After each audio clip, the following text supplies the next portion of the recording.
할렐루야. 오늘도 예배의 자리 가운데 나오신 여러분들을 환영하고 축복합니다. 특별히 이곳에 초청해 주신 우리 주님을 더욱더 갈급함으로 또 갈망함으로 우리 다 함께 주님을 사모하는 마음으로 우리 찬양으로 고백하겠습니다.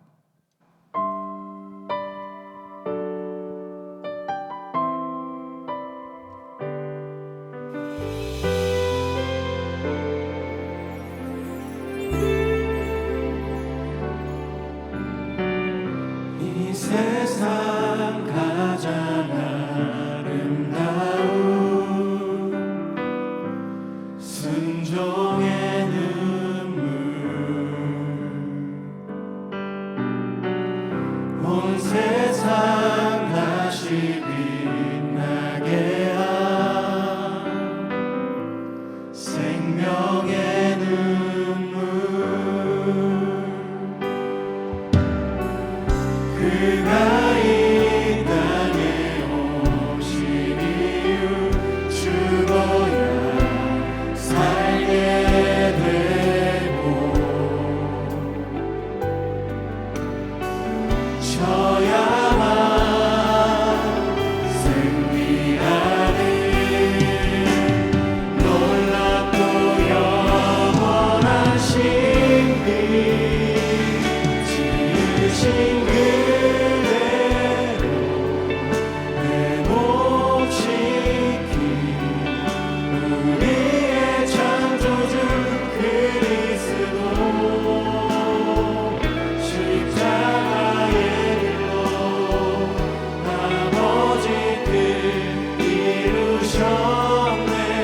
그가 이 땅에 오신 이유 이제 우리에게 맡겨진 그 소망 그 사랑 그 생명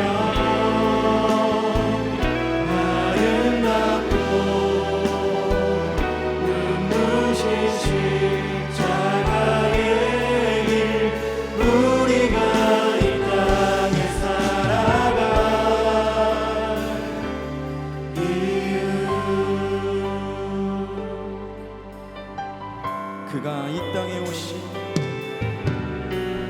그가 이 땅에 오신 이유 죽어야 살게 되고 져야만 승리하는 놀랍고 영원한 신비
땅에 오신 주님을 찬양합니다.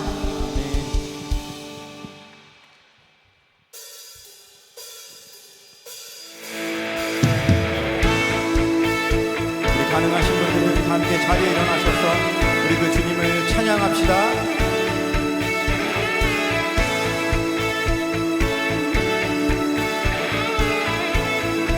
함께 고백합시다. 예수 열방에 예수 열방의 소망 예수 우리의 위로자 주는 온 땅의 영원한 소망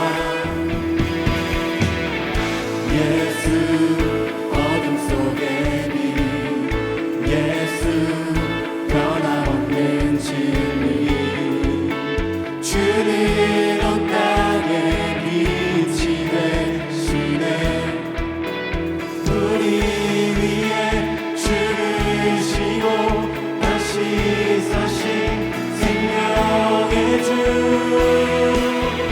주님만이 소망이요 변함없는 반석이라 주님만이 온 세상을 비추시네 또 죽음에서 부활하신 우리 구주 평강의 왕 주를 믿는 모든 자의 소망 되신 주를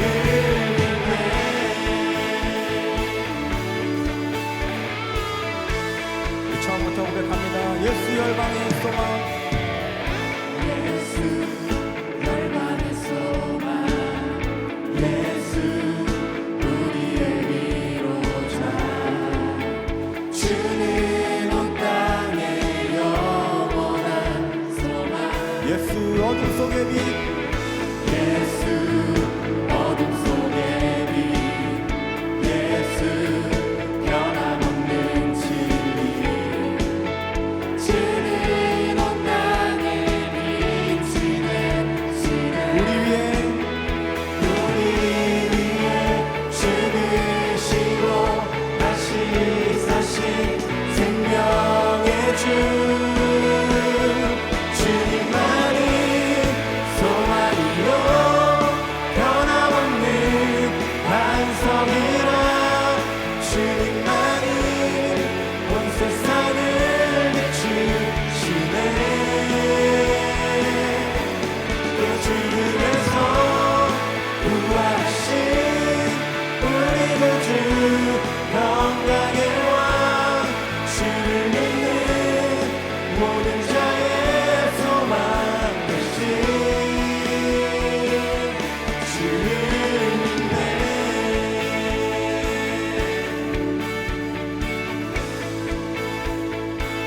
우리 위에 죽으시고 다시 사신 생명의 주 우리 위에 죽으시고 다시 사신 우리 한 번 더 우리 위에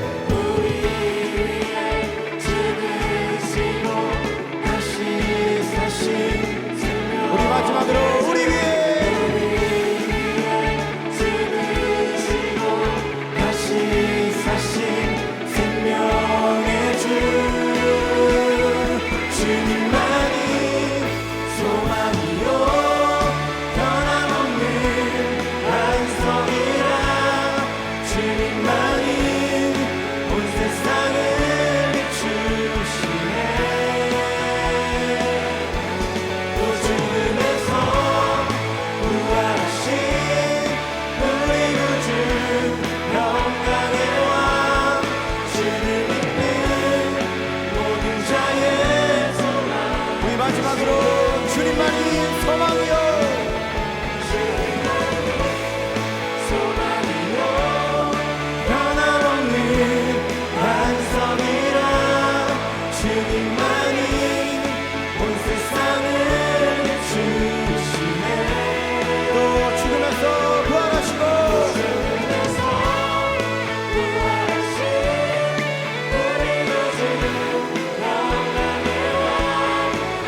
찬양합시다.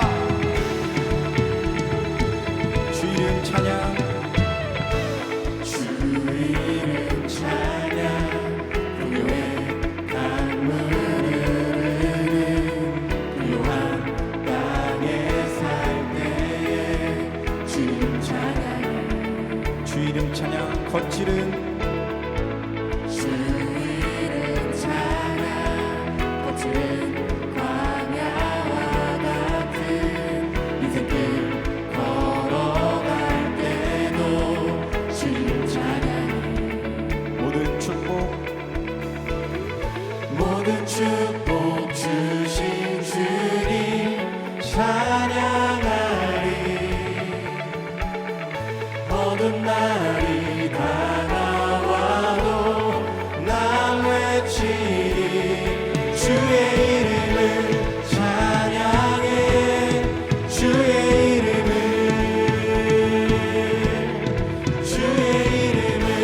찬양해 영화로운 주 이름 찬양 주 이름 찬양.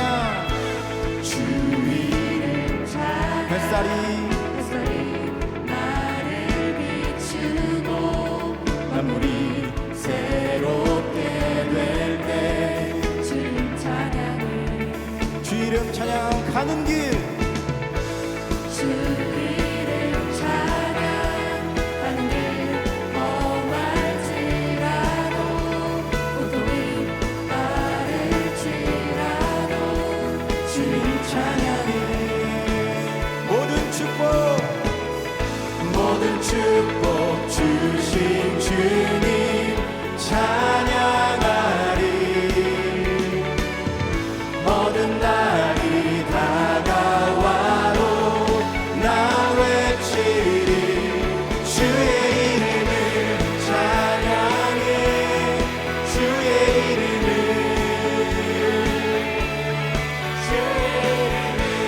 찬양해 영화로운 주 우리 한 번 더 주님의 이름을 주의 이름을 찬양해 주의 이름을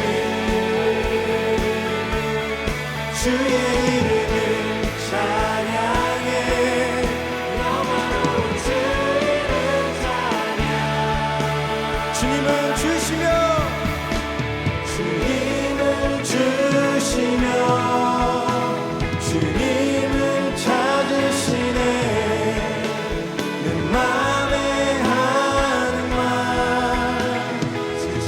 우리 한 번 더 주님은 주시며 주님은 주시며 주님은 찾으시네 내 맘에 하는 말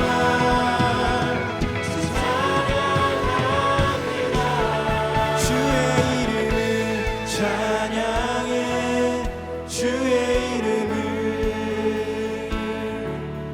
주의 이름을 찬양해 영화로운 주 우리 마지막으로 주의 이름을 찬양해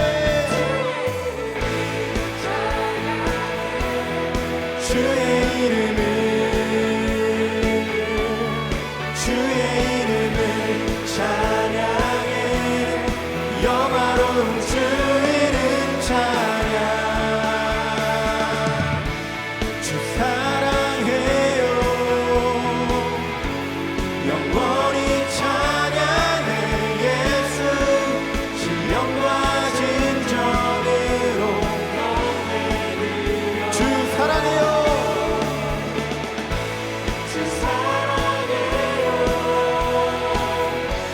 영원히 찬양해 예수 신령과 진정으로 우리 목소리로만 주 사랑해요 주 사랑해요 영원히 찬양해 예수 신령과 진정으로 경배드려 주 사랑해요 주 사랑해요 영원히 찬양해 예수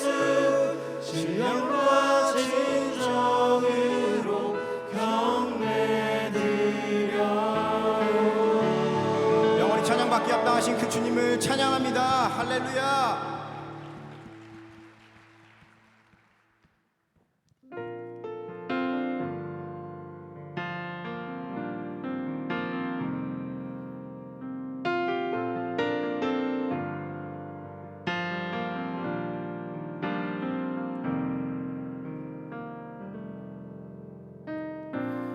내 구주 예수님, 주 같은 분은 없네. 내 평생에 찬양하리 놀라운 주의 사랑을.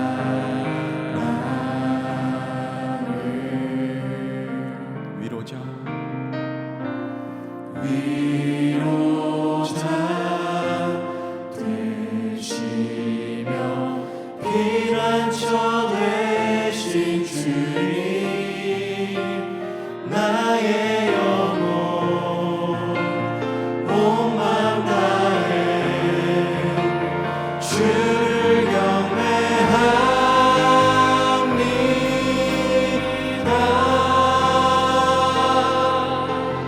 온 땅이여 주님께 외쳐라. 능력과 위엄의 왕 되신 주,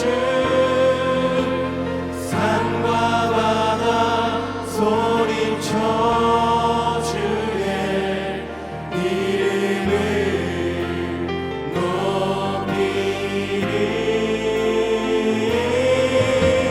주행하니 기뻐 노래하며 영원히 주님을 사랑하리라.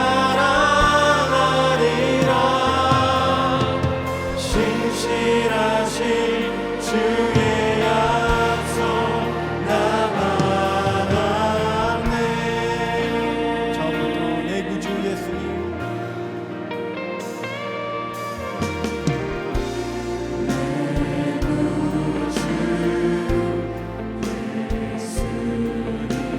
주 같은 분은 없네.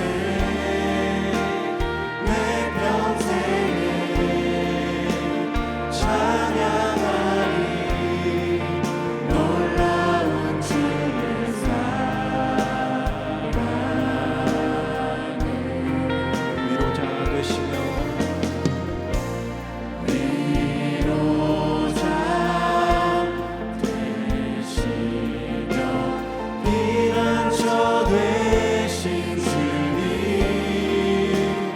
나의 영혼 온 맘 다해 온 맘 다해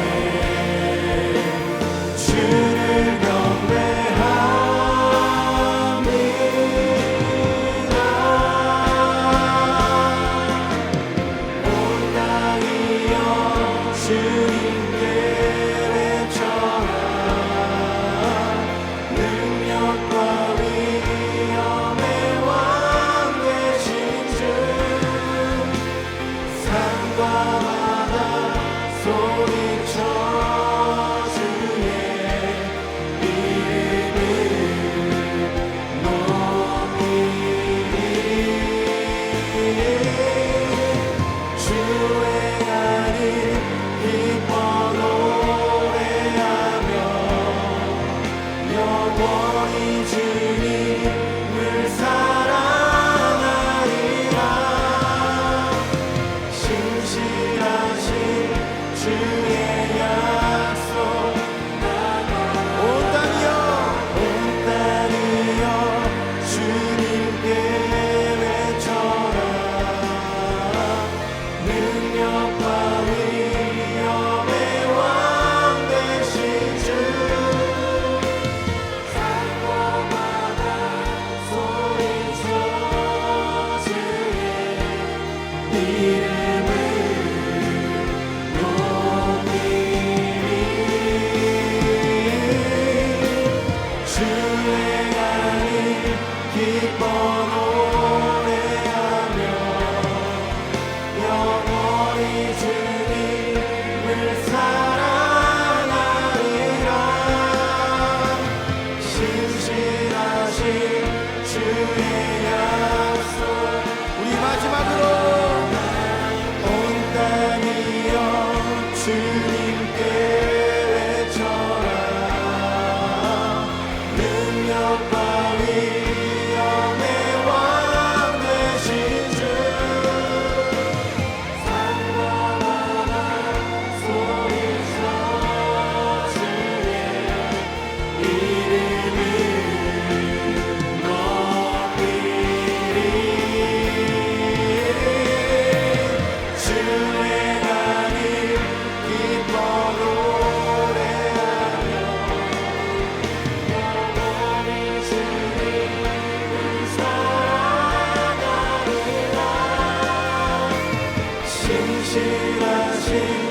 주의 약속 신실하신 신실하신 주의 약속 우리 마지막으로 신실하신 주의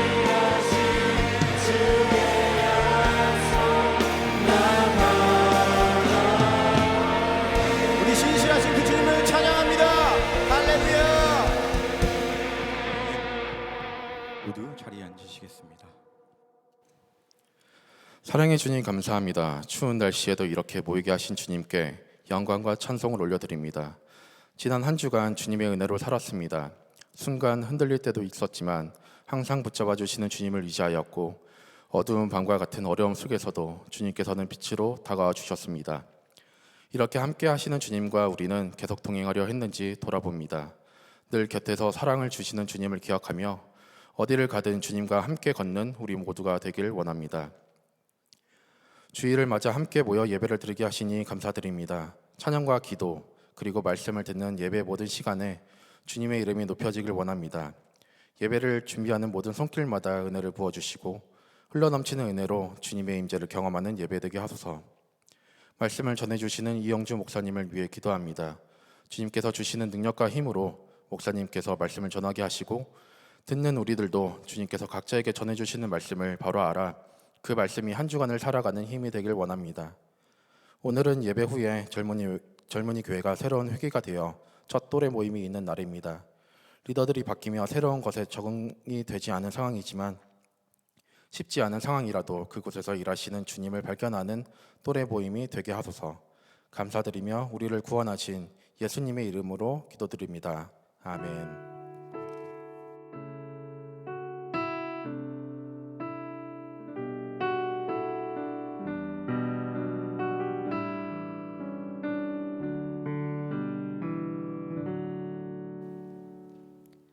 예배에 나오신 여러분을 모두 환영하고 축복합니다. 특별히 예배에 처음 오신 새가족분들을 진심으로 환영합니다. 예배의 모든 순서가 끝난 후 본당한 찬양대석으로 오시면 새가족 안내를 받으실 수 있습니다. 디어 지저스 성탄 프로젝트 중 성탄송으로 함께 예배하는 자리에 여러분을 초대합니다. 자세한 내용은 주보 참고 부탁드립니다. 이 시간은 10주간의 양육을 마치고 수료하는 분들을 축복하는 시간입니다. 양육 수료자를 대표해서 양육 수료자 01또래 변용우 형제께서 나와 간증해 주시겠습니다.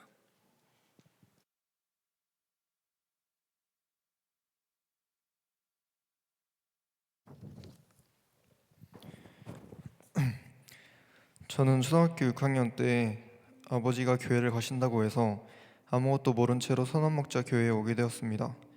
그렇게 중등부와 고등부를 거치며 고등부 때 수련회를 가게 되었고 저녁 집회에서 기도를 하던 중 예수님이 진짜 내 곁에 계시는구나, 나를 사랑하시고 아껴주시는구나 라는 마음이 들어서 예수님을 영접하게 되었습니다. 하지만 성인이 되면서 세상의 즐거움만 바라보고 교회를 멀리하며 예수님을 거의 생각하지 않게 되었습니다. 이렇게 1, 2년을 지내다 보니 마음속에 알 수 없는 공허함과 불안함이 점점 늘어났습니다. 그리고 그러던 중 군대 전역을 하게 되었고 교회를 우연히 오게 되었습니다. 오랜만에 오게 된 첫날에 기도와 찬양을 하면서 갑자기 다시 예전처럼 마음이 뜨거워지는 것을 느꼈습니다. 이후 또래 친구들의 도움으로 고민 끝에 양육을 받기로 마음먹었습니다. 사실 양육하며 접한 내용은 제가 지금까지 교회를 오래 다니면서 몇 번씩 들어본 이야기였습니다. 그럼에도 7가인 구원받은 성도는 말씀에 순종하는 삶을 살아야 합니다 라는 거가 가장 기억에 남습니다. 주님을 영접했음에도 불구하고 저는 말씀을 멀리하였기 때문에 항상 영적인 침체가 왔다는 것을 깨달았습니다. 말씀을 가지고 사는 것과 아닌 것의 차이를 알게 되었습니다. 그리고 양육을 하기 전에는 죄사함과 구원을 잘 알지도 못하고 확신이 없었지만 양육을 하면서 점점 죄사함과 구원에 대해 자세히 알게 되었습니다. 그리고 기도하며 진짜 내가 죄사함과 구원을 받은 것이 맞구나 라는 것을 느끼게 되었습니다. 또한 제가 어떠한 어려운 상황에 있든지 걱정하거나 불안해하지 않고 주님이 기뻐하시는 일을 먼저 하고 싶다는 생각이 드는 것을 보며 성령님이 언제나 나와 함께 동행하신다는 것을 더욱 확신하게 되었습니다. 양육을 받기 전에는 천국에 갈 수 있을지 없을지 분명하지도 않았고 나 같은 사람을 주님이 사랑하고 아껴주실까 고민했었습니다. 하지만 이제는 주님이 나와 함께 하신다는 것이 분명하게 느껴지고 죄를 고백하면 저의 죄를 용서하여 주신다는 것을 알기에 제가 천국에 갈 수 있다는 소망이 분명해졌습니다. 양육 전과 후의 삶을 비교해 봤을 때 양육 전에는 저에게 여러 문제들이 찾아오면 주님을 원망하고 혼자 걱정하며 불안해하고 우울해했습니다. 또 세상의 즐거움만 바라보며 주님을 생각하지 않고 주일에 교회에 나오지 않은 채 지냈습니다. 그때 군대를 가서 훈련을 받으며 몸이 이것저것을 거치게 되었고 절망하며 시간을 보내던 중 전역을 하자마자 또 통풍이라는 병에 걸리게 되었습니다. 의사 선생님으로부터 이 병은 평생 약을 먹으며 치료를 해야 하고 다른 합병증들까지 찾아올 수 있다는 말을 듣고는 더욱 주님을 원망하며 슬픔에 빠져 헤어나기 어려웠습니다. 하지만 양육을 하게 되면서 주님을 더 알게 되고 바나바와 이야기를 하며 지금 저에게 있는 이 모든 고난들이 주님이 계약 안에 있는 것이고 언젠가 주님께서 분명히 만져주시고 치유해 주실 것이라고 확신하게 되었습니다. 그리고 죄에 대해서도 전에는 죄에 대한 죄책감도 없었고 이런 게 왜 죄야? 라는 생각이 들었지만 내가 전에는 몰랐던 이런 것들도 죄였구나 라는 것을 깨닫게 되었습니다. 죄를 짓지 않으려고 노력하고 죄를 짓게 되면 바로 회개하며 주님 앞으로 나아가는 제 자신을 보며 오히려 기쁨을 느끼게 되었습니다. 양육을 하면서 나는 죽고 예수로 사는 삶에 대해 처음 들어봤을 때 이게 어떻게 사는 것인가? 나는 과연 이렇게 살 수 있을까? 걱정이 많았습니다. 하지만 10주 동안의 양육을 통해 주님과 동행하는 삶을 사는 게 어려운 것이 아니었구나 라는 생각이 들며 이제는 나의 마음이 아닌 예수님이 주시는 마음으로 살기로 결심했습니다. 양육이 끝나고 예전처럼 돌아가도 절망하지 않고 다시 주님 한 분을 바라보며 다시 주님과 함께 일어나고 나는 죽고 예수로 사는 삶을 살기로 마음먹었습니다. 10주 동안 저를 이끌어준 바나바에게 고마움을 전하며 함께해 주신 주님께 감사합니다.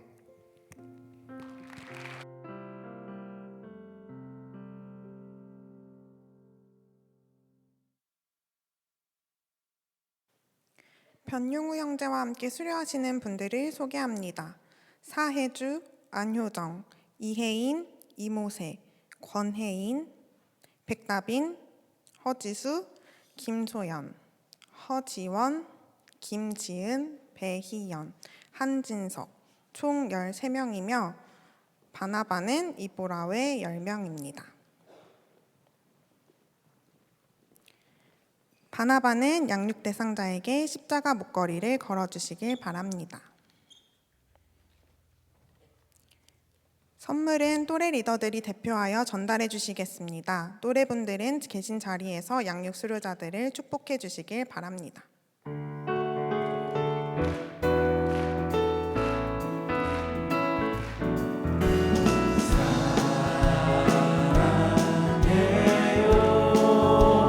사랑해요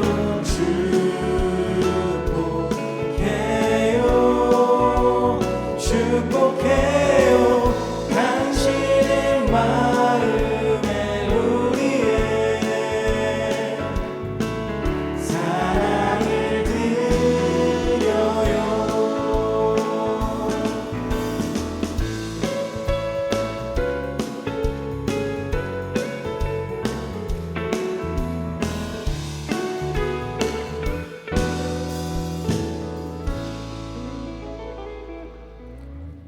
다 함께 하나님을 경외하는 마음으로 자리에서 일어서시겠습니다. 오늘 우리에게 주시는 하나님의 말씀은 에스겔 47장 1절에서 8절까지입니다. 그가 나를 데리고 성전 문에 이르시니 성전의 앞면이 동쪽을 향하였는데 그 문지방 밑에서 물이 나와 동쪽으로 흐르다가 성전 오른쪽 제단 남쪽으로 흘러내리더라. 그가 또 나를 데리고 북문으로 나가서 바깥길로 꺾여 동쪽을 향한 바깥문에 이르시기로 본즉 물이 그 오른쪽에서 스며 나오더라. 그 사람이 손에 줄을 잡고 동쪽으로 나아가며 천척을 측량한 후에 내게 그 물을 건너게 하시니 물이 발목에 오르더니 다시 천척을 측량하고 내게 물을 건너게 하시니 물이 무릎에 오르고 다시 천척을 측량하고 내게 물을 건너게 하시니 물이 허리에 오르고 다시 천척을 측량하시니 물이 내가 건너지 못할 강이 된지라. 그 물이 가득하여 헤엄칠 만한 물이요 사람이 능히 건너지 못할 강이더라. 그가 내게 이르시되 인자야 내가 이것을 보았느냐 하시고 나를 인도하여 강가로 돌아가게 하시기로 내가 돌아가니 강 좌우편에 나무가 심이 많더라. 그가 내게 이르시되 이 물이 동쪽으로 향하여 흘러 아라바로 내려가서 바다에 이르리니 이 흘러내리는 물로 그 바다의 물이 되살아나리라. 아멘. 하나님의 말씀입니다. 네, 강림절 넷째 주 젊은이 교회 예배 나오신 모든 분들 정말 잘 오셨습니다. 우리가 이제 주님의 오심을 기다리는 강림절기를 이제 마지막 주간 보내게 될 텐데요. 한 주간 나를 위해 이 땅에 오신 내 인생 가장 큰 선물이 되시는 우리 구주 예수님을 깊이 묵상하는 그런 복된 한 주 보내시기를 축복합니다. 역사를 살펴보면 시대적으로 굉장히 중요한 가치가 시대마다 있다는 것을 볼 수가 있습니다.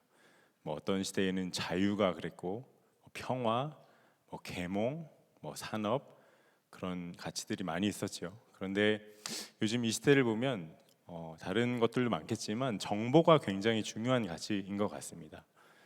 사람들이 그 무엇보다 빠르고 또 양질의 정보를 다른 사람보다 더 빠르게 얻길 원하고 또 좋은 정보를 얻는 데서 경쟁력을 얻는다고 하죠.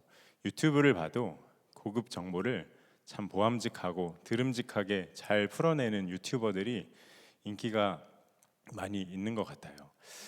그런데 아이러니하게도 우리가 정말 좋은 정보들을 그 어느 시대보다 손쉽게 얻을 수 있는 시대인데 우리가 정작 잘 모르는 게 참 많이 있는 것 같습니다.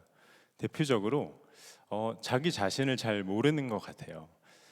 제가 고등부 담당했을 때 제자 중 한 명이 외국에서 오래 살다 왔었는데 중학생 때 학원에서 선생님 한 분이 이렇게 이야기를 했답니다. 얘야 너는 국어를 조금 보완해야 할 것 같아.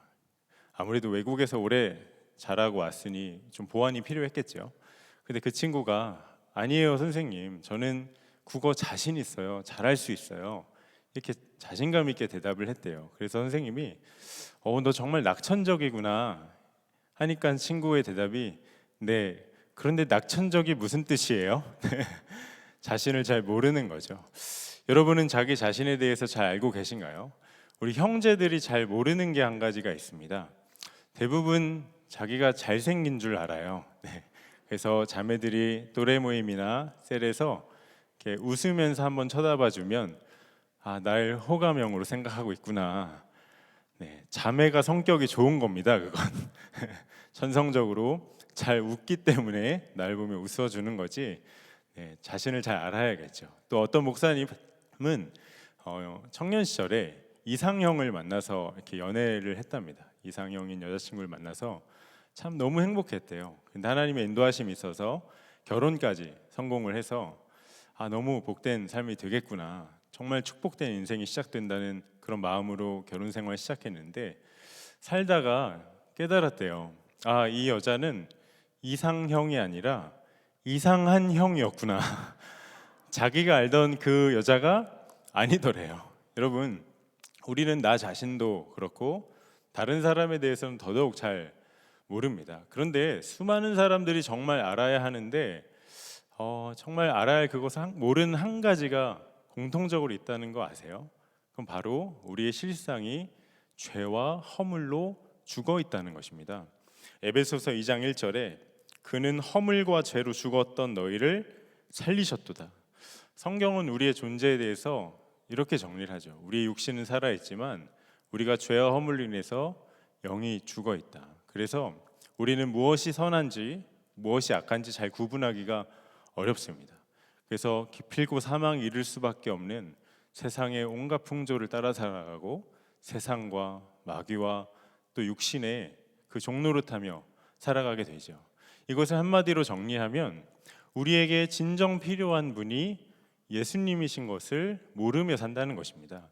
제가 이것을 언제 1년 중에 가장 깊이 체감을 하는가? 바로 이 성탄 시즌이에요. 여러분, 성탄절의 주인공을 사람들이 잘 모릅니다. 심지어 교회 안에도 있죠. 예수님의 존재감이 없는 그러한 성탄절을 보낸 사람들이 굉장히 많이 있어요. 제가 예수동행일기 나눔방을 하는 그룹 중에 한 분이 미국 워싱턴에서 굉장히 청년 목회를 정말 열심히 신실하게 잘하는 목사님 한 분이 계신데, 지난 주간에 썼던 일기 중에 제 마음에 깊이 각인됐던 내용이 하나 있습니다. 미국은 메리 크리스마스라는 말을 이제 지우고 해피 할리데이라는 인사를 하곤 한대요. 그런데 이해가 안 되더랍니다. 분명 예수님의 주인공 예수님의 생일인 성탄절인데 예수님을 빼고 그 날을 할리데이로 인식을 해야 되는 게 참 답답하더랍니다. 그러면서 본인을 좀 점검해 봤대요. 예수님이 주인 되셔야 할 이 성탄절을 그저 나의 즐거움과 내 계획을 위해 내가 준비하고 있진 않았나, 그렇게 돌아보는 계기가 되었다는 그런 고백을 적어 놓으셨더라고요. 여러분, 해피 할리데이, 이게 세속화의 끝을 달리고 있는 미국이기 때문에 그런 것입니까? 아니에요. 우리의 실상이 죄와 허물로 죽어 있기 때문에 우리에게 진정 필요한 분이 구주 예수님이심을 모르기 때문에 그런 것입니다. 이것의 열매가 무엇인가? 바로 우리 인생의 결핍과 인생의 목마름이죠. 시간이 조금 흐르긴 했지만 지난 이태원 참사, 지금도 생각하면 참 마음이 좀 조여오고 가슴이 참 많이 아립니다. 그 이후로 정말 이 땅의 청년들을 위해서 기도할 때 한 사람의 국민으로서 또 청년 사역자로서 쉽지 않은 시간을 보냈지만 또 다시는 이 땅의 청년들 안에 그와 같은 일이 일어나면 안 된다는 것을 바라고 또 바라지만, 기도를 하면 할수록 청년들 마음에 품으면 품을수록 주님께서 주시는 마음은 이 땅의 청년들이 너무도 목마르다는 거예요. 무엇을 목말라 하는지도 모르고 이 결핍을 무엇으로 채워야 할지도 모른 채 살아가고 있다는 마음. 내가 지금 이렇게 기다리고 있는데 이 땅의 청년들이 나에게 나오질 않는구나. 주님께서 애통해 하시면서 애끓는 마음으로 기다리고 계신 그 마음을 기도의 자리에서 부어주실 때마다 얼마나 마음이 아픈지 모릅니다. 저도 수없이 많이 생각했어요. 지금 이 나라에 이렇게 많은 교회들이 있고 또 예수 믿는 청년들이 이렇게 많이 있는데 왜 이 시대에 복음의 능력이 점점 더 희미해져 가고 복음의 빛이 이뤄져 갈까? 혹시 우리 교회가 혹은 우리 성도된 우리가 또 나 자신이 이 세상에는 수많은 결핍과 그 목마름을 세상 그 어떤 것을 취해도 결코 해결할 수 없다는 것을 정확하게 선포하고 삶으로 증거하지 않았기 때문 아닐까? 수없이 많이 생각을 했습니다. 여러분, 지금 이 시대의 젊은이들이, 청년들이 큰 공허함 가운데 방황하며 살고 있습니다. 제가 얼마 전에 5년마다 한 번씩 나오는 대학생 의식조사라는 그런 책 자료를 살펴보면서 너무도 마음이 아팠었어요.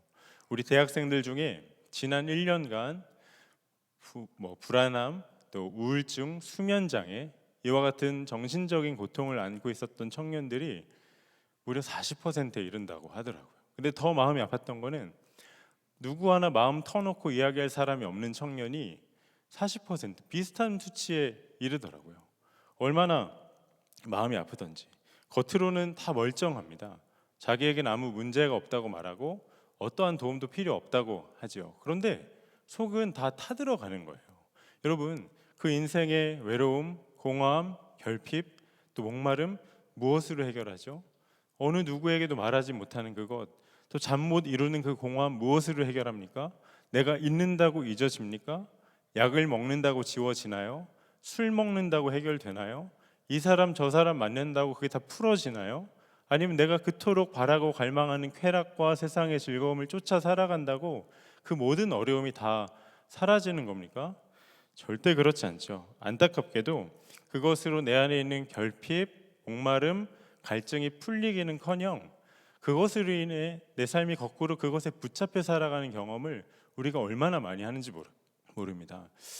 제가 지난 오픈 리더 모임 때도 나눴던 이야기인데, 호주 멜번에 잠시 살았을 때 제가 전도하기 위해서 가까이 지냈던 형제 한 명이 있습니다. 그 형제는 한국에서 아역 탤런트 했었고 모델 일을 했었던, 누가 봐도 참 잘생긴 그런 형제였어요. 그 친구랑 함께 있으면 이런 생각이 들어요. 이 형제는 하나님이 3D로 정교하게 만드셨는데 나는 왜 그림판으로 그리셨을까? 뭐 그런 생각이 들 때가 있었어요. 그 정도로 참 멋지고 그렇게 잘생겼던 형제입니다. 근데 그렇게 서로의 마음이 열리고 그 친구의 실상을 저에게 하나둘 고백하면서 한 가지 발견한 게 도박 중독인 거예요. 멜번에 가면 야라강가의 크라운 카지노라는 엄청나게 큰 카지노가 있습니다. 외국인도 여권만 있으면 쉽게 갈 수 있는데 거기가 그렇게 끊어지질 않는다는 거예요. 그렇게 돈을 많이 잃었대요. 저는 처음에 그 친구에게 돈이 필요해서 도박하는 줄 알았어요. 여러분, 돈이 목적이 아니고선 도박할 이유가 없잖아요. 그런데 돈 생기면 그만할 줄 알았는데 도박을 하기 위해서 돈이 필요하다는 거예요. 그러면서 깨달았습니다. 아, 이 친구가 돈 때문에 도박하는 게 아니라 그 인생에 채울 수 없는 결핍과 목마름 때문에 도박을 하는 것이구나. 여러분, 내가 하고 싶은 대로 하다 보면 점점 더 분명하게 깨닫는 게 뭔지 아세요? 내가 그토록 원하고 바라는 게 내가 그렇게 간절히 바라는 그것이 아니구나. 나에게 진정 필요한 게 내가 그토록 얻기 원하는 그게 아니구나. 이것이 점점 더 분명해집니다. 깨달으면 다행인 거죠. 그 대상이 무엇이든지 나에게 진정한 행복과 만족을, 기쁨을 절대로 줄 수가 없는 것이죠. 도대체 아무리 먹어도 해결되지 않고 채우려고 해도 채워지지 않는 우리 안에 있는 이 존재적인 공허함, 목마름, 결핍은 무엇 때문일까요? 우리가 앞에서 나누었지만 하나님과의 관계가 끊어진 죄 때문입니다. 생명의 근원과의 관계가 끊어졌기 때문에 우리 안에 그 밑도 끝도 없는 공허함, 결핍이 계속해서 찾아오게 되는 것이죠. 우리의 실상이 이러한데 여러분, 우리에게 진짜 필요한 게 무엇일까요? 언젠가는 나를 완벽하게 만족시켜줄 그 알지도 못할 허상을 쫓아서 하염없이 헤매며 방황하며 사는 것일까요? 절대 그렇지 않아요. 가장 먼저 나의 존재 자체가 무언가 잘못되었음을, 내 안에 존재적인 결핍이 있다는 걸 인정하고 깨닫는 것입니다. 왜요? 몸이 아파야지 의사를 찾는 것처럼 내 영혼의 의사가 필요함을 인정해야 내 구주 예수님을 우리가 찾게 되는 것이니까요. 마틴 로이드 존스 목사님, 참 이 시대에 이미 하나님의 부름을 받았지만 정말 복음을 선명하게 선포했던 수많은 목회자들이 존경하는 귀한 설교자이시죠. 제 서가에도 이 목사님의 책이 가장 많이 꽂혀져 있습니다. 이분이 정말 복음에 천착해서 선명한 복음을 평생 전했던 그런 귀한 분인데 그런 계기가 있었어요. 이분은 사실 의사였습니다. 영국의 왕립 내과 외과의 정식 회원이었고 1900년대 초반에 당시 영국에서 가장 명망이 있었던 호더경이라는 굉장히 유명했던 의사 밑에서 커리어를 쌓던 촉망받는 의사였습니다. 그런데 그가 병실에서 환자들 진료하면 할수록 그동안 보이지 않던 게 하나둘 보이기 시작을 하는 거예요. 이전엔 알지 못했는데 정말 하나둘 그의 마음 가운데 점점 더 선명해지는 한 가지, 인간에게는 육신의 질병보다 훨씬 더 심각한 질병이 있구나. 그게 뭐죠? 바로 죄의 현실. 인간 존재 자체가 처음부터 어그러지고 존재적으로 잘못되었다는 게 환자들을 돌보면서 깨닫게 돼요. 가난한 사람이든지 부한 사람이든지 결핍 상태에 있다는 걸 그가 깨닫습니다. 이때가 그의 23살 때인데 그때 삶을 바라보는, 또 사람을 바라보는 관점이 완전히 달라지게 되죠. 사람은 누구나 다 목마른 죄인들이구나. 그러다가 몇 년 지나서 1925년 부활절에 예수님을 만납니다. 그때 깨달아요. 인생의 그 공허함과 결핍을 해결하고 압도할 수 있는 것이 세상 그 어느 것에 있는 게 아니라 하나님께서 당신의 아들의 죽음을 통해 우리에게 확증해 주신 그 완전하신 사랑 가운데 있는 것이구나. 그가 믿음으로 붙듭니다.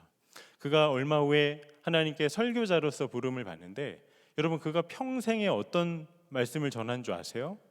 우리 영혼의 현주소, 우리는 날 때부터 죄로 인해 결핍과 목마름밖에 없는 자들이지만 그것을 채울 수 있고 해결할 수 있고 풀어줄 수 있는 유일한 길은 우리의 참 소망이요 구주 되신 예수 그리스도, 그 한 분만을 전하며 평생을 하나님께 쓰임을 받아요. 그 마틴 로이드 존스 목사님이 이런 고백을 남겼습니다.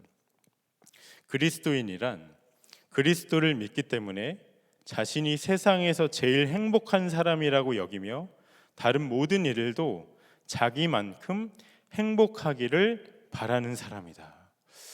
여러분, 예수님을 만나면, 우리의 구주 되신 주님을 만나면 삶이 달라집니다. 인생의 결핍, 목마름, 공허함, 갈증, 부족함, 이제는 내게 문제가 되지 않는 것이에요. 돈이 많고 적은 것도 이제는 아무 상관이 없는 겁니다. 얼마 전에 사우디의 왕세자 빈 살만이 한국에 다녀갔었죠. 서방 언론에선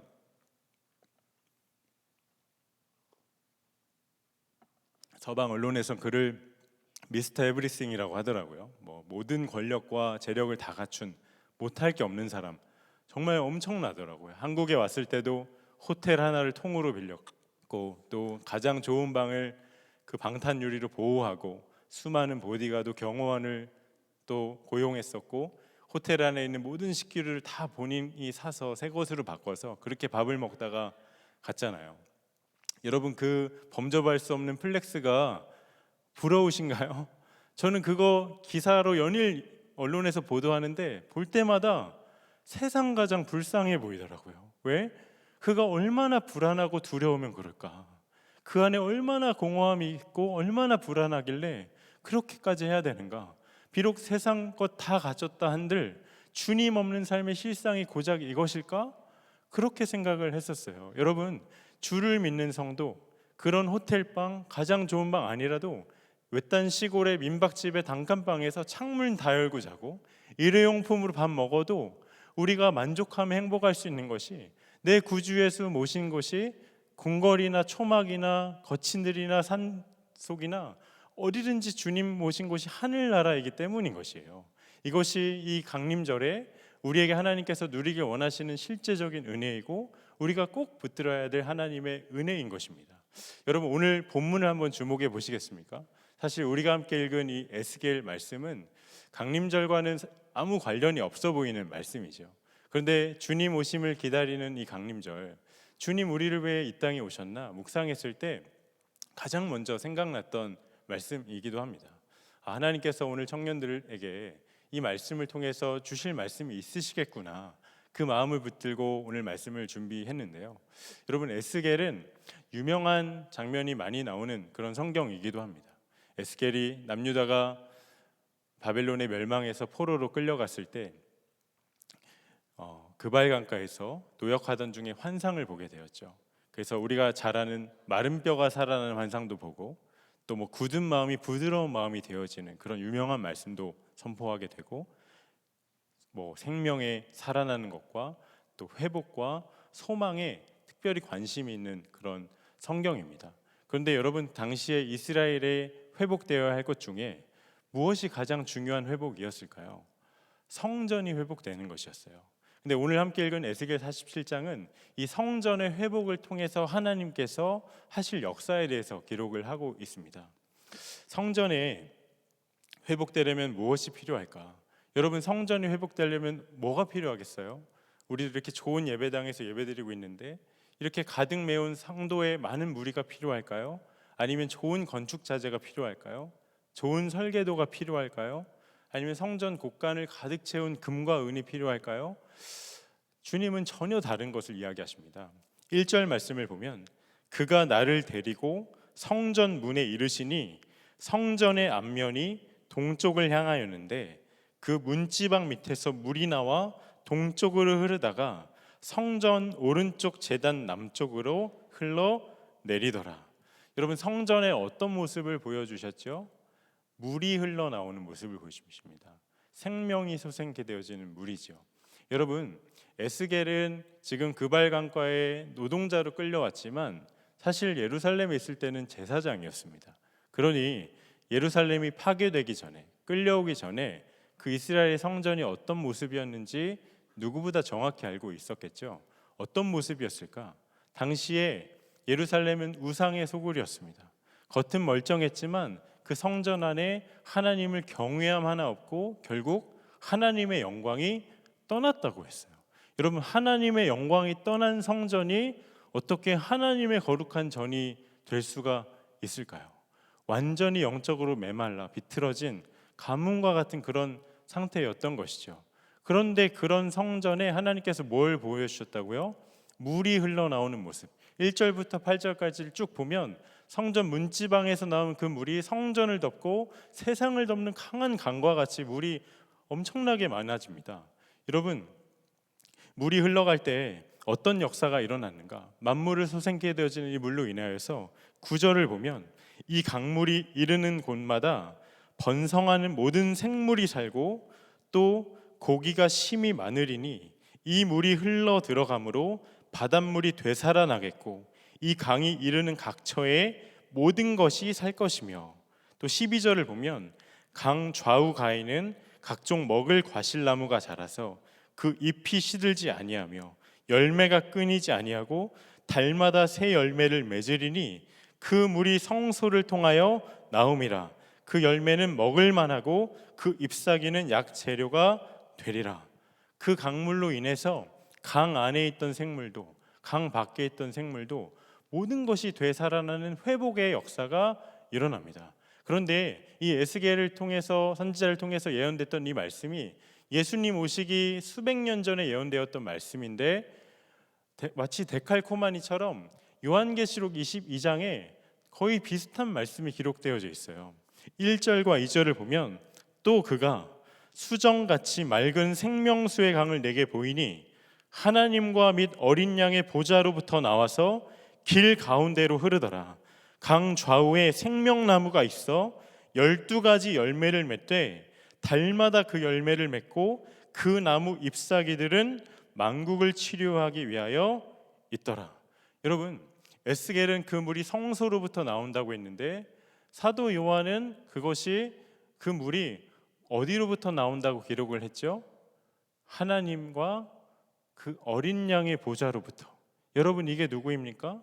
세상 죄를 지고 가는 하나님의 어린 양, 바로 우리를 위해 이 땅에 오신 예수 그리스도이시죠. 그러니까 모든 회복이 예수님으로부터 시작된다는 것이에요. 모든 것이 주님으로부터 나온다는 것입니다. 그 주님이 분명히 이렇게 말씀하셨죠.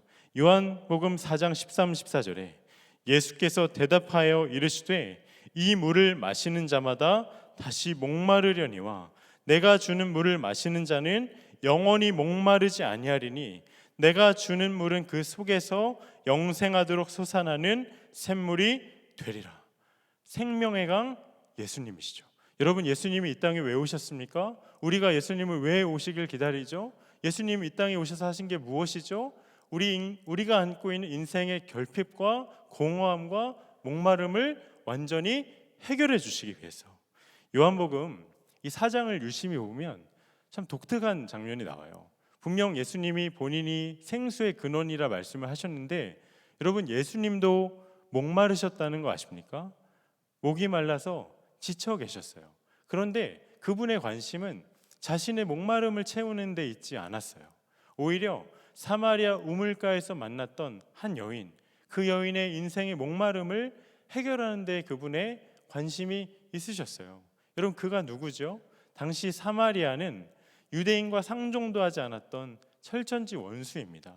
그런데 그곳에서 예수님이 만나셨던 사람이 그럴듯한 높은 사람이 아니라 땡볕에 대낮에 누구도 우물을 기르러 오지 않는 사람들 눈 피해서 그 우물가 찾아왔던, 인생의 수많은 실패와 상처를 안고 있던, 엄청난 결핍과 공허함을 안고 있던 초라한 여인이었어요.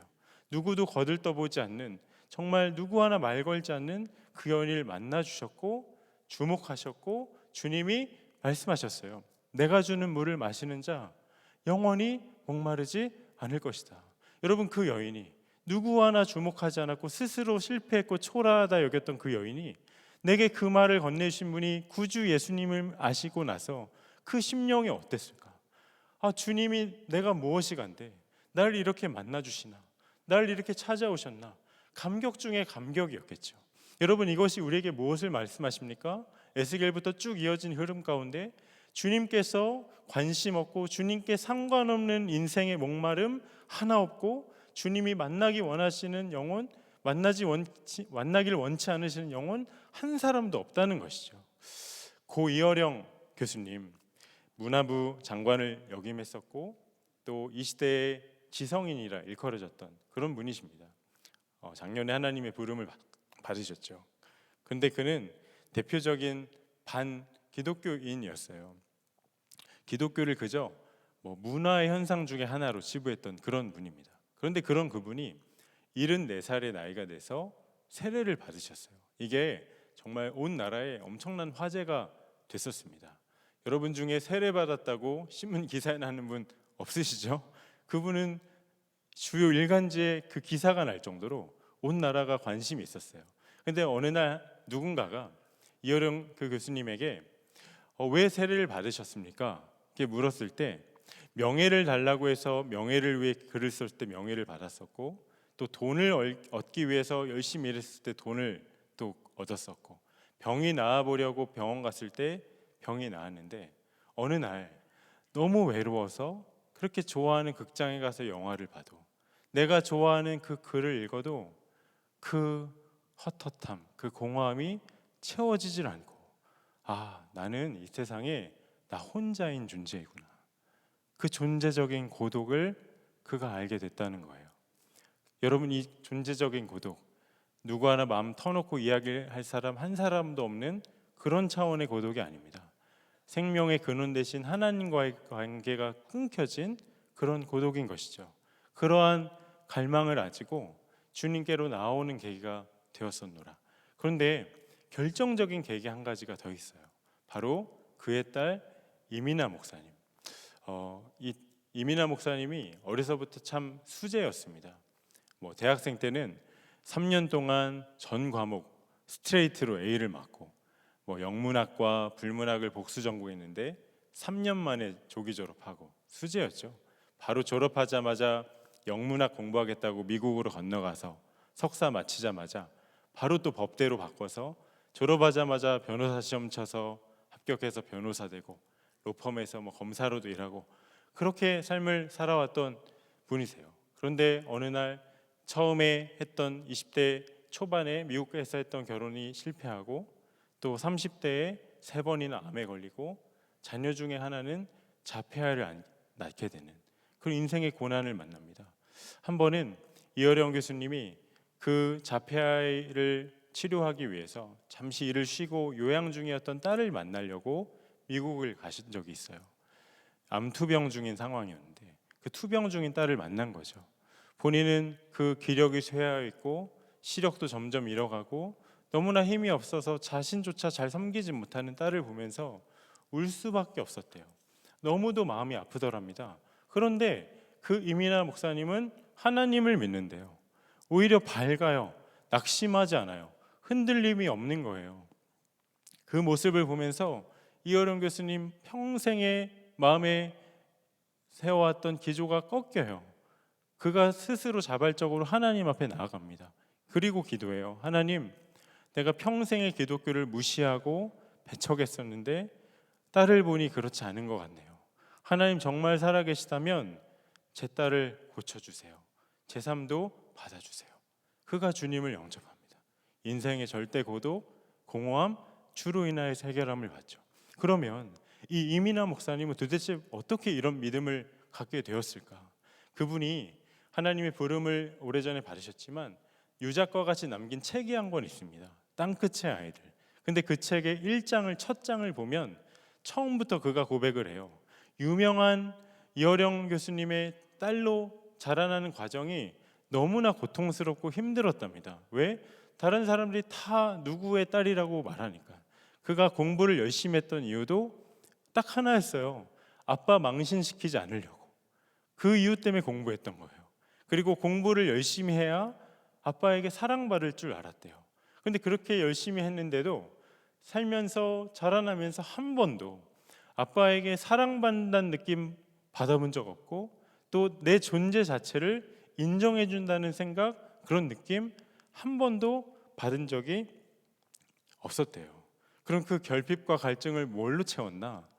어려서 아버지 서재에 가면 그 아빠가 선물로 받아왔던 위스키, 술, 부모님 몰래 홀짝홀짝 마시면서 세상 없는 위로를 경험하고, 또 대학에 올라갔을 때 자유가 주어지니 그 사랑받지 못한 결핍을 이성으로부터 얻어보려고 정말 모든 걸 다 걸고 연애하고 사랑하고 그렇게 또 헤어지고 그러기를 반복. 일찍 결혼해서 미국으로 이민 갔지만 결혼도 실패했고 앞서 말했던 것처럼 암에 걸리고 자폐아이를 낳고 시력은 점점 더 잃어가고 인생의 고난을 만난 거죠. 그런데 어느 날 그가 평생을 공허하게 살면서 육신의 아버지로부터 그토록 얻기 원했던, 그러나 한 번도 얻지 못했던 그 사랑을 하나님 아버지로부터 얻게 됩니다. 여러분, 그게 뭘까요? 그의 마음의 모든 상처를 다 치유하고 완전히 새 삶을 살게 한 그 사랑. 육신의 아버지로부터는 한 번도 얻지 못했지만, 아버지는 줄 수도 없었지만, 또 그녀가 절망 중에 아버지는 울 수밖에 없었지만, 그녀로 하여금 흔들리지 않게 하고 끝까지 소망을 가지고 살아가게 했던 그 사랑이 도대체 뭘까요? 예수 그리스도 십자가 사랑. 내가 하나님과의 관계가 끊어진 죄인 되었을 때, 또 내가 하나님께 사랑받을 자격 하나 없을 때, 그리고 내가 하나님을 위해 어떤 것도 한 적이 없을 때, 그리고 하나님 내가 사랑하지도 않을 때, 당신을 날 자녀 삼으시려고 당신의 독생자를 십자가에 달려 죽게 하심으로 나를 사신 그 사랑, 예수 그리스도의 그 사랑으로 인하여서 이민아 목사님도 여령 교수님도 삶이 완전히 뒤집어지게 된 것이죠. 여러분, 예수님께서 사마리아의 우물가에서만 목마르셨던 거 아닙니다. 그럼 또 어디서 목마르셨나? 이 십자가 위에서 목마르셨어요. 고난당하신 그 십자가에서 주님이 이렇게 말씀하셨어요. 요한복음 19장 28절에 그 후에 예수께서 모든 일이 이미 이루어진 줄 아시고 성경을 응하게 하려 하사 이르시되 내가 목마르다 하시니. 여러분, 이게 비단 육신의 목마름 때문이었을까요? 그렇지 않아요. 죄가 없으신 그분이 우리 인생의 결핍과 공허함과 목마름 해결하기 위해 그 뿌리인 죄가 되셔서 십자가에 달려 생수의 근원 되신 하나님과의 관계가 끊겨서 생긴 존재적인 갈증인 것이에요.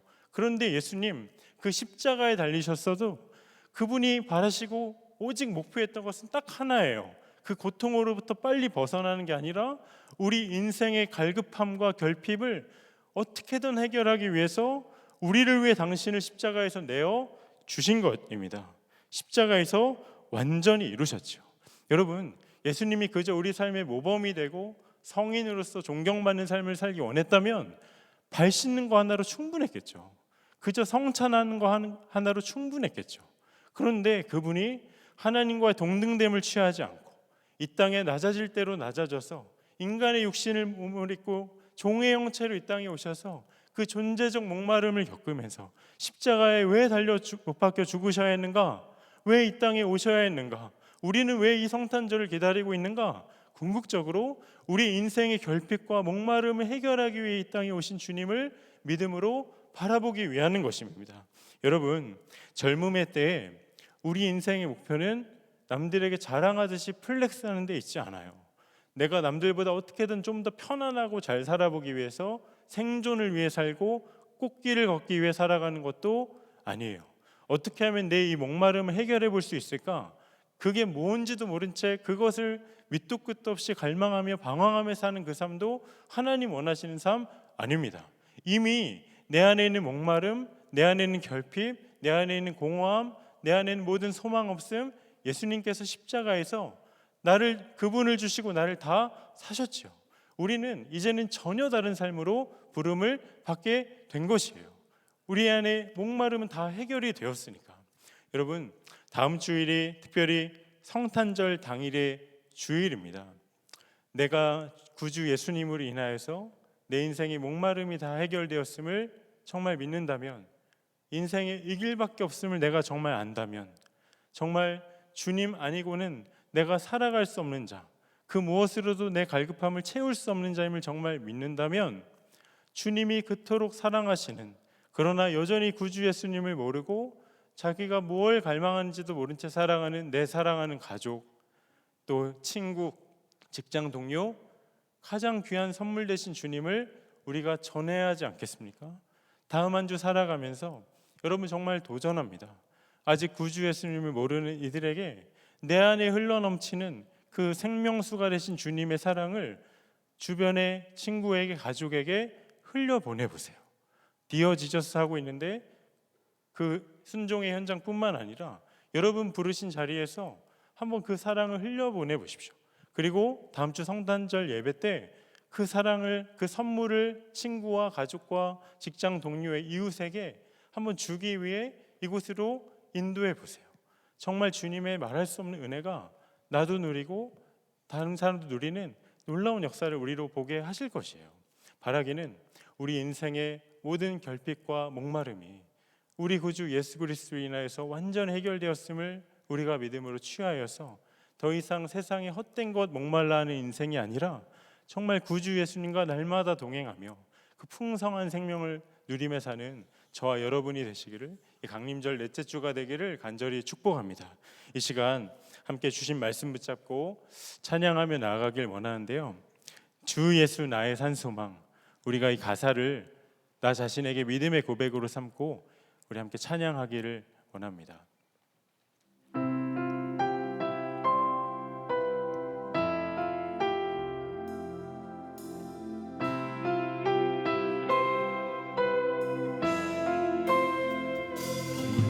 절망의 수렁 가운데 주님께 닿을 수 없던 우리, 어두운 밤 중에 하늘을 향해 주의 이름 나 부를 때,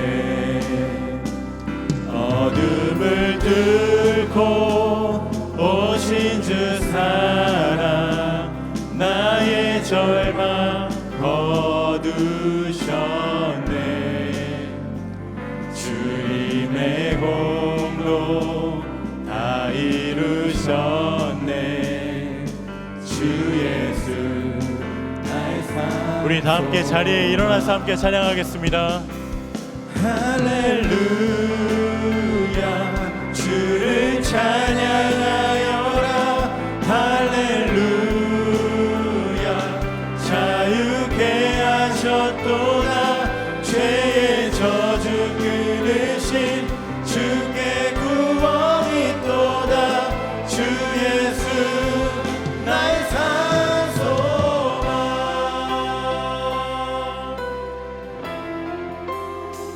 그 누가 주의 잠을 달아 한없는 은혜 증량할까.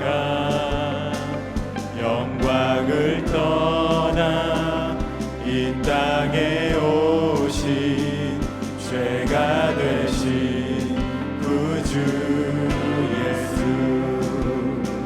주의 십자가 내게 말하네. 영원히 난 용납됐네. 아름다우시와 나는 주의 것 그리스도 나의 삶. 우리 두 손 들고 함께 찬양하겠습니다. 할렐루야 주를 찬양하여라. 할렐루야 자유케 하셨도다. 죄의 저주 끊으신 주께 구원이 있도다. 주 예수 나의 산 소망. 할렐루야 할렐루야 주를 찬양하여라. 할렐루야 자유케 하셨도다. 죄의 저주 끊으신 주께 구원이 있도다. 주 예수 나의 산. 우리 마지막으로 고백합니다. 할렐루야. 할렐루야 주를 찬양하여라. 할렐루야 자유케 하셨도다. 죄의 저주 끊으신 주께 구원이 있도다.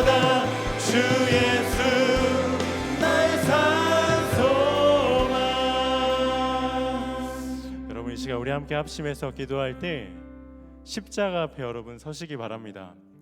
여러분 이 십자가 앞에서 여러분의 심령을 솔직하고 정직하게 주 앞에 다 내어놓으십시오.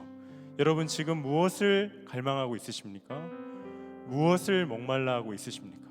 혹시 아무리 구하고 아무리 누려도 나를 절대 만족시켜 줄 수 없는 허망하고 헛된 것을 쫓아 살아가고 있진 않으십니까? 십자가에서 주님이 오늘 우리에게 분명히 말씀하십니다. 내가 주는 샘물을 마시는 자 영원히 목마르지 아니하리라. 나를 향한 주의 약속의 말씀으로 이 시간 꼭 믿음으로 취하시기를 바랍니다. 이 시간 우리 믿음으로 함께 기도할 때 주님, 제가 주의 약속을 믿음으로 붙들겠습니다. 내 안에 끝없는 결핍과 갈등이 있지만 이미 십자가에서 다 치러주신 주의 한량없는 사랑에 눈이 열리게 하여 주시옵소서. 나의 생수가 되시고 나로 영원히 목마르지 아니하겠다 말씀하신 주로 인하여서 결핍도 없고 목마름도 없고 오히려 충만하고 풍성한 삶을 살게 하여 주시옵소서. 우리 주님의 이름 한번 부르짖고 합심하여 기도하겠습니다. 주여,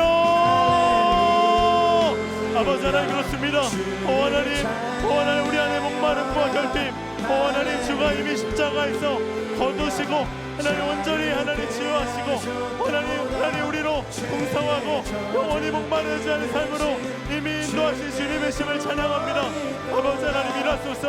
우리 안에 충만한 심령 허락하소서. 목마른 자가 있습니까?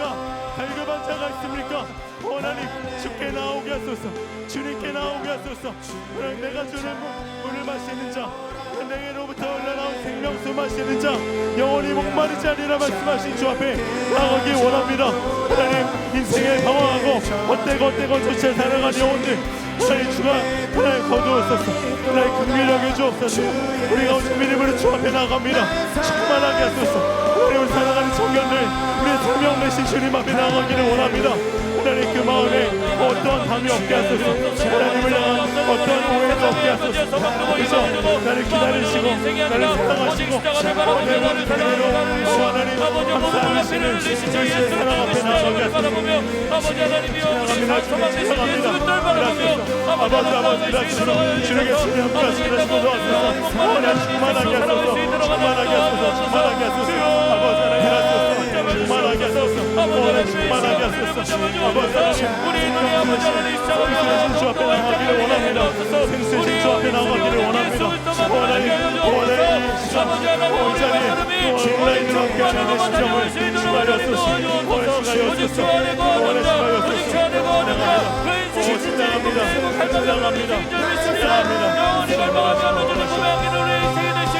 하나님 도와주옵소서. 아버지 하나님이 이 시간 우리 안에 간절한 상황이 원합니다. 예수만 잡고 살아가는 인생이 되기를 원합니다. 아버지 내 사랑을 들고 있는 것이 무엇인지요. 아버지 세상의 것들을 다 내려놓게 하소서. 예수 그리스도만 바라보게 하소서. 우리 주님만 붙잡고 나아갈 수 있는 주옵소서. 하나님 우리가 완전히 마음을 얻고 잘 살려주길 공포합니다. 이 시간 그렇게 주님만 닮아가기를 원합니다. 감사합니다. 여러분 마지막으로 한 번 더 기도할 때 나에게 그 영원한 생명이 있으면 내 안에 생명수 되신 구주가 내 안에 계시면 에스겔의 성전에서 흘러나왔던 물이 그 이스라엘을 덮고 그 성전을 덮고 강과 강 밖에 있던 모든 걸 살려냈던 것처럼 반드시 우리 주변에 그 생명이 흘러가게 되는 그 역사가 일어나게 될 것입니다. 이 시간 우리 함께 기도할 때 지금 내 주변에 사랑하는 가족 중에 사랑하는 친구 중에 또 직장 동료와 이웃 중에 자기가 무엇을 갈망하는지도 모른 채 영적으로 방황하고 있는 영혼들 주님 다른 누군가가 전도하겠지 주님이 언젠가 만나주시겠지 그저 막연하게 놓아버렸던 그 마음 아니라 주여 나를 통해서 생명이 흘러가게 하여 주옵소서.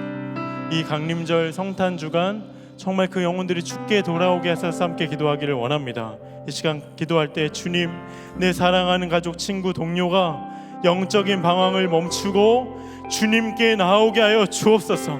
주여 생수 되신 주님을 만나 그의 심령이 살아나게 하시고 내가 진정 갈망하고 사랑하고 평생에 따라야 할 분이 주 예수님 한 분밖에 없음을 고백하며 인정하며 주를 영접하는 그 복된 삶으로 나오게 하여 주시옵소서. 그 마음을 품고 주님의 이름 한번 부르시고 합심하여 기도하기 원합니다. 기도하겠습니다. 주여.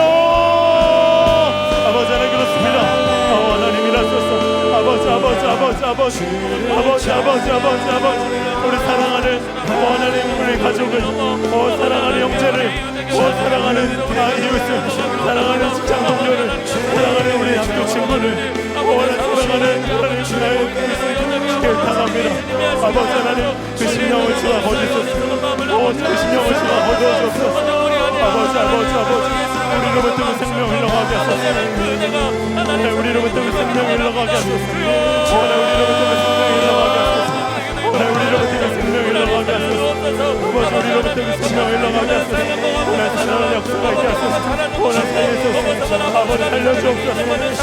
살리소서. 사랑하는 역사가 있게 하소서. 살리는 역사가 있게 하소서. 아버지 살리는 역사가 있게 하소서. 하나님이라소서. 하나님이라소서. 아버지라소서. 우리의 영혼을 삼으소서. 하나님 영혼을 끝까지 하게 하소서. 주께로 나오게 하소서. 나를 통해 그 생명을 흘러가게 하소서. 나를 통해 그 생명을 흘러가게 하소서. 나를 통해 그 생명을 흘러가게 하소서. 나를 통해 그 생명을 흘러가게 하소서. 나를 통해 그 생명을 흘러가게 하소서. 아버지 하나님 우리 신경을 생각하소서. 하나님 우리 신경을 계속하소서. 하나님 우리 계속하소서. 주님의 생명의 역사 우리 청년들의 생명에 충만하게 넘치게 하소서. 충만하게 넘치게 하소서. 충만하게 넘치게 하소서. 찬양합니다. 찬양합니다. 찬양합니다. 찬양합니다. 주님 찬양합니다. 그래 가실 주님을 찬양합니다. 그래 가실 주님을 찬양합니다. 주님 그래 가실 주님을 찬양합니다. 그래 가실 주님을 찬양합니다. 그래 가실 주님을 찬양합니다. 하나님 생수가 흘러가게 하소서. 생명수가 흘러가게 하소서. 아버지 하나님 주어진 그 은혜가 아버지 하나님 계속해서 흘러가는 인생 되게 하여 주셔서 아버지 하나님 살려주셔서 예수로 사는 인생이 되게 하여 주옵소서. 아버지 하나님 그 안에 사망의 번째가 깨지게 하시고 예수 생명으로 아버지 살아갈 수 있도록 도와주옵소서. 은혜와 사랑이 충만하신 아버지 하나님, 십자가에서 우리에게 허락하신 다함이 없는 사랑으로 인하여서 존재적으로 결핍이 있고 목말랐던 우리가 영원한 생명을 누리게 되었음을 믿음으로 선포합니다. 주님, 우리로 그 생명을 누리게 하심에 너무도 감사하고 하나님 정말 우리 인생의 모든 공허함이 주로 인하여서 완전히 하나님 해결받고 자유케 되었음으로 인하여서 너무나도 감사를 드립니다. 주님, 우리의 심령이 이제는 세상에 다른 것 찾지 아니하고 내 구주 되신 구주 예수님만을 바라며 평생의 주와 동행하며 나아갈 수 있도록 우리의 심령을 이 시간 그리 만져주시고 믿음으로 굳게 세워 주시옵소서. 하나님이 강림절 넷째 주간 우리가 진정 바라고 구해야 할 것이 무엇인지를 하나님 더욱더 분명하게 하게 하심에 감사를 드립니다. 이 세상에 하나님 무엇을 갈망하는지도 모른 채 살아가는 영적으로 죽어있고 방황하는 영혼들에게 우리 안에 계신 생수 되신 주가 하나님 사랑하는 가족들에게 또한 친구에게 이웃에게 직장 동료에게 나를 통로 삼아 그 생명을 흘려보내 주옵시고 하나님 주의 사랑을 그들이 온전히 믿음으로 취하여 생명수 되신 주께 나오는 구원의 역사가 속히 이루어지게 하여 주시옵소서. 하나님 우리의 삶을 향한 놀라운 계획이 있는 주님의 그 부르심 가운데 오직 생수 되신 주님의 생명을 흘려보내는 사명자로 우리를 가정과 일터와 학교로 하나 직장으로 하나 우리를 파송하시고 그리 평생의 쓰임받는 기쁨을 맛보아 누리게 하여 주시옵소서. 하나님 오늘 주님을 갈망함으로 주께 귀한 예물을 드린 손길들을 기억하시고 하나님 나라의 영광을 위해 알곡과 같이 사용하시며 모든 기도의 제목마다 주가 친히 안수하셔서 하나님 주를 영화롭게 하는 복된 삶으로 친히 인도하여 주시옵소서. 하나님 지금도 영적으로 메말라 하나님 너무나도 고통과 아픔 가운데 있는 세계 열방의 선교지와 그 일을 위하여서 하나님 소망을 가지고 생수되신 주와 동행하며 사역하는 우리 모든 선교사님들을 축복하셔서 이 강림주간 주님 오심을 기다리는 이 귀한 기간 가운데 모든 선교지마다 주가 역사하시는 놀라운 생수의 역사를 마음껏 허락하여 주시옵소서. 북한에 있는 우리 성도들 그리고 고통받는 수많은 주의 자녀들을 기억하셔서 생명수 되신 주가 그 땅을 긍휼히 여기시고 하루속히 남과 북이 복음으로 하나 되는 그날을 하나님 우리 시대에 볼 수 있도록 속히 그 일도 허락하여 주시옵소서. 이 나라 이 민족의 청년들 하나님 주께 특별히 의탁합니다. 하나님 너무나도 영적으로 곤고한 이 시대 우리가 진정 바라고 구할 분이 주님이심을 청년들이 깨달아 알게 하시고 우리 청년의 때에 영적 대각성과 하나님 나라의 회복과 부흥이 강력하게 일어나서 하나님 정말 이 나라 이 민족의 주의 나라 될 수 있도록 주가 친히 역사하여 주시옵소서. 주 예수님의 말할 수 없는 은혜와 하나님 아버지의 다음이 없는 사랑과 성령님의 내주교통 충만하심이 이제는 인생의 결핍도 목마름도 없이 생수 되신 구주 예수님과 동행하며 나아가기를 결단한 이 자리에 모든 청년들과 함께 예배한 모든 일을 위해 영원히 함께 하시기를 축원하옵나이다. 아멘.